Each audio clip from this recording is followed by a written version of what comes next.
আপনারা অনেকেই জানতে চেয়েছেন যে কোরবানির পশুর ভিতরে আকিকার জন্য শরীক থাকা যাবে কি না। হ্যাঁ, অবশ্যই কোরবানির পশুর ভিতরে আকিকার জন্য শরীক থাকা যাবে।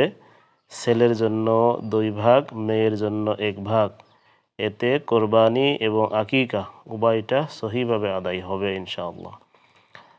আরেকটি মাসালা হলো,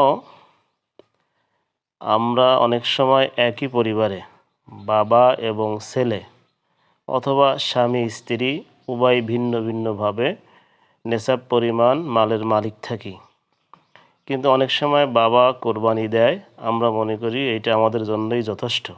অনুরূপ যখন স্বামী কোরবানি দেয়, স্ত্রী মনে করে এটা তার জন্য যথেষ্ট, কিন্তু নয়। ছেলে যদি নিজে নেশাব পরিমাণ মালের মালিক হয় তাহলে নিজ পক্ষ থেকে কোরবানি আদায় করতে হবে, এবং স্ত্রী যদি নিজে নেশাব পরিমাণ মালের মালিক হয় তাহলে তাহাকেও নিজ পক্ষ থেকে কোরবানি আদায় করতে হবে।